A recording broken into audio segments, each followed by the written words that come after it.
हाय, मैं शिखा स्वागत करती हूँ आप सभी का मेरे यूट्यूब चैनल मॉम कनेक्शन पर। तो छोटे बच्चों में एनीमिया या फिर खून की कमी या फिर हीमोग्लोबिन कम होना बहुत ही कॉमन प्रॉब्लम है। तो ये प्रॉब्लम वैसे तो 6 मंथ से छोटे बच्चों में बहुत ही कम देखने को मिलती है, क्योंकि 6 मंथ से छोटे बच्चे अगर ब्रेस्ट मिल्क ले रहे हैं तो ब्रेस्ट मिल्क में प्रॉपर मात्रा में आयरन होता है। तो उसकी वजह से 6 मंथ से छोटे बच्चों को या फिर जो बच्चे एक्सक्लूसिवली ब्रेस्ट फीड कर रहे हैं उनको आयरन की कमी नहीं हो पाती है। कुछ बच्चों में सॉलिड स्टार्ट करने के बाद ये आयरन डिफिशिएंसी देखने को मिलती है। तो इसके कारण ये है कि कुछ बच्चे, जैसे कि जब हम सॉलिड स्टार्ट करते हैं तो हमको पता नहीं होता है कि किन चीज़ों में न्यूट्रिशन है, किन चीज़ों में आयरन है, हमें बच्चों को क्या देना है। अब बच्चे ब्रेस्ट मिल्क भी लेना कम कर देते हैं और सॉलिड फूड पर आ जाते हैं।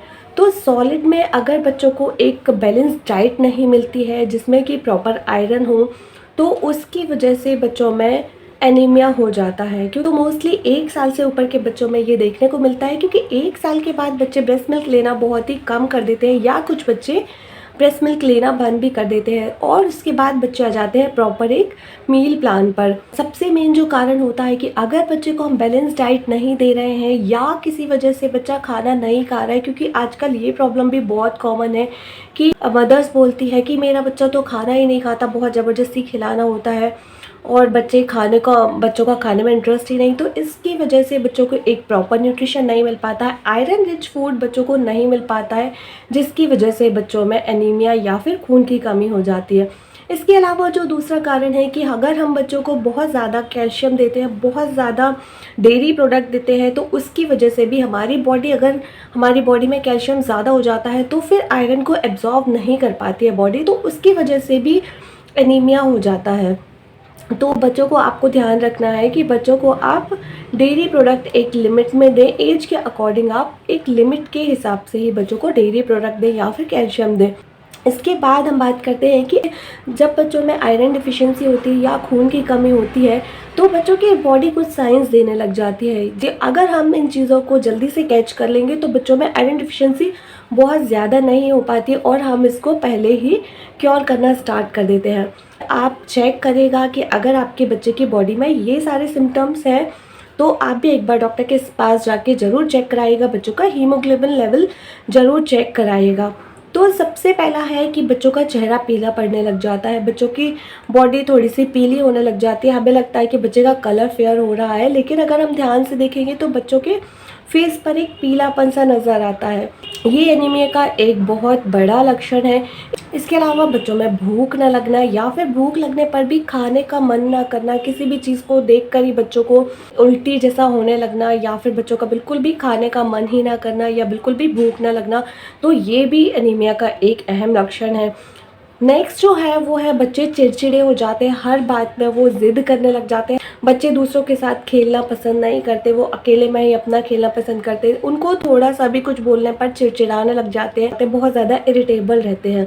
नेक्स्ट है बच्चे बहुत ज़्यादा थकान फील करते हैं, बच्चे बहुत ज़्यादा लेज़ी हो जाते हैं। जैसे कि बच्चा एक जगह लेटा है तो लेटा है, टीवी देख रहा है, या फिर बच्चे खेलना पसंद नहीं कर रहे हैं, सिर्फ लेटे हैं आराम से।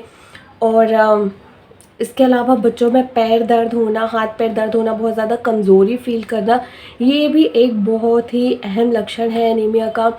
तो अगर आपके बच्चे की बॉडी में आपको ये सारी चीज़ें दिख रही हैं या इनमें से 2-3 चीज़ें भी दिख रही हैं, तो आप फ़ौरन ही एक अच्छे से डॉक्टर से कंसल्ट कीजिएगा, बच्चों का हीमोग्लोबिन लेवल चेक कराइएगा।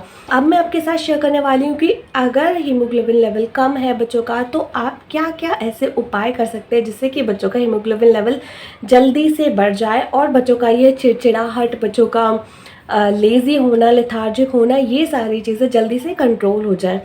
तो सबसे पहले आपको ध्यान रखना है कि बच्चों को आपको एक प्रॉपर बैलेंस डाइट देना है। बैलेंस डाइट का मतलब है कि बच्चों को आपको सारी चीज़ें एक मॉडरेशन में देना है।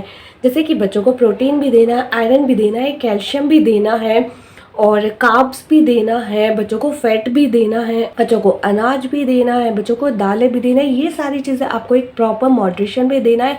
अगर बैलेंस डाइट क्या होता है, अगर आप ये जानना चाहते हैं तो मेरे चैनल पर एक बच्चों का संतुलित आहार कैसे दें के ऊपर एक प्रॉपर वीडियो है, आप उसको ज़रूर जाके चेक करिएगा। मैं उसकी लिंक आपको डिस्क्रिप्शन बॉक्स में दे दूँगी, तो आप उसको भी एक बार ज़रूर चेक कर लीजिएगा। इसके अलावा हमें बच्चों को आयरन रिच फूड देना है। तो अब आयरन रिच फूड को पहचानने के लिए मैं आपको एक बहुत ही सिंपल सी ट्रिक बताने वाली हूँ। तो जिन चीज़ों का, जिन भी फूड आइटम्स का कलर रेड होता है उनमें आयरन बहुत ज़्यादा होता है और ये हमारी हीमोग्लोबिन लेवल को बढ़ाने के लिए बहुत अच्छा काम करते हैं, बहुत जल्दी काम करते हैं। रेड कलर फूड में हो गया टमाटर हुआ, चुकंदर हुआ, अनार हुआ, स्ट्रॉबेरी हुआ, तरबूज हुआ और इसके अलावा शकरकंदी हुआ। ये सारी चीज़ें बच्चों को बहुत जल्दी हीमोग्लोबिन बढ़ाने में मदद करती है। जैसे कि आप अनार और चुकंदर का जूस दे सकते हैं, आप गाजर टमाटर चुकंदर का सूप बना के दे सकते हैं। तो ये सारी चीज़ें आप बच्चों को दीजिएगा। इस नेक्स्ट जो है, आप जो भी जितने भी ग्रीन कलर के फूड होते हैं, जैसे कि जो स्पेशली जो डार्क ग्रीन कलर के फूड होते हैं, जैसे कि पालक हुआ, ब्रोकली हुआ, सहजन हुआ, आप बच्चों को सहजन का सूप दीजिएगा। बहुत ज़्यादा इफेक्टिव होता है इस चीज़ के लिए। सहजन के सूप की भी अगर आपको रेसिपी नहीं पता है तो वो भी आपको मेरे चैनल पर मिल जाएगी, उसकी भी लिंक मैं डिस्क्रिप्शन बॉक्स में दे दूँगी। तो आप सहजन का सूप दीजिएगा। आप बच्चों को पालक दीजिएगा, पालक आप किसी भी फॉर्म में दीजिएगा, सूप बना के दीजिएगा, जूस बना के दीजिएगा। ब्रोकली दीजिए, आप ब्रोकली को सौते करके दे सकते हैं या फिर ब्रोकली के पराठे बना के दे सकते हैं, सूप बना के दे सकते हैं, सब्जी बना के दे सकते हैं। तो आप ग्रीन कलर के फूड को भी ऐड करिएगा बच्चों की डाइट में। इसके अलावा जितने भी ब्राउन कलर के फूड होते हैं, जैसे कि किशमिश हुआ, आप बच्चों को 8 से 10 किशमिश डेली आप बच्चों को देते हैं। रात में पानी में आप भिगो के रख दीजिएगा और सुबह उसको, अगर बच्चा ऐसे ही खा सकता है तो पानी के साथ ही, उसी पानी के साथ जिसमें हमने किशमिश भिगो कर रखी थी, उसी पानी के साथ बच्चों को ऐसे ही खाने के लिए दे दीजिएगा। या फिर अगर बच्चा छोटा है, नहीं खा सकता है, च्यू करके नहीं खा सकता है, तो आप इसको पीस के आप फिर उसका जूस बना के दे दीजिएगा। तो ये बहुत इफ़ेक्टिव होती है।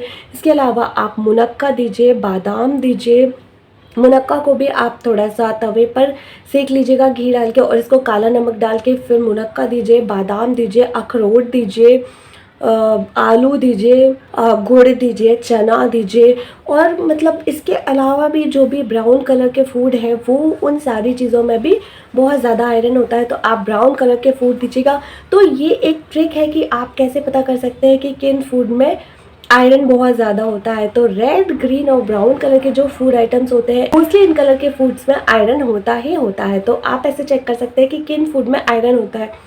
अब नेक्स्ट चीज़ जो है कि हम आयरन बच्चे को बहुत ज़्यादा दे रहे हैं, लेकिन फिर भी हमें लग रहा है कि ये तो हीमोग्लोबिन बढ़ ही नहीं रहा है या फिर बच्चे की आयरन डिफिशियंसी कम नहीं हो रही है। तो अब यहाँ पे हम गलती क्या करते हैं कि बच्चों को आपको विटामिन सी देना है। जब हमारी बॉडी को विटामिन सी मिलता है तभी हमारी बॉडी आयरन को प्रॉपर तरीके से एब्जॉर्व कर पाती है। तो आपको बच्चों की डाइट में विटामिन सी ज़रूर से शामिल करना है। जैसे कि आप नींबू हो गया या फिर कोई भी खट्टे फल हो गया, संतरा हो गया, मौसमी हो गया, कीवी हो गया, ये सारे आप खट्टे फल बच्चों की डाइट में ज़रूर शामिल करिएगा। आयरन देने के साथ में आपको विटामिन सी भी देना ही देना है, तभी आपके आयरन देने का मतलब हुआ। अगर आप विटामिन सी नहीं देते हैं तो फिर कोई मतलब नहीं है, आप कितने भी आयरन रिच फूड दे दीजिए, आयरन एब्जॉर्ब ही नहीं होगा बॉडी में, तो ये डिफिशियंसी कैसे कम होगी। तो आप विटामिन सी ज़रूर दीजिएगा। जैसे कि आप कोई भी सूप बना रहे हो, उसमें थोड़ा सा नींबू का रस आप डाल दीजिएगा या फिर ऑरेंज जूस दीजिएगा, मौसम्बी का जूस दीजिएगा, कीवी ऐसे ही खाने के लिए दीजिएगा। बच्चों का हीमोग्लोबिन बहुत जल्दी से बढ़ जाएगा। अगर आप कंटिन्यू इसको करते हैं तो बहुत जल्दी 1 हफ्ते से 15 दिन में ही हीमोग्लोबिन लेवल बढ़ने लग जाता है। तो ये था हमारा आज का वीडियो। अगर वीडियो पसंद आया हो तो प्लीज़ लाइक कीजिएगा। चैनल को अगर अभी तक सब्सक्राइब नहीं किया है तो प्लीज़ सब्सक्राइब कर दीजिएगा और दोस्तों के साथ शेयर ज़रूर करिएगा और कमेंट करके मुझे बताइएगा कि आपको वीडियो कैसा लगा, आपके लिए हेल्पफुल है या नहीं। तो मिलती हूँ आपसे किसी नए वीडियो के साथ, तब तक के लिए बाय बाय।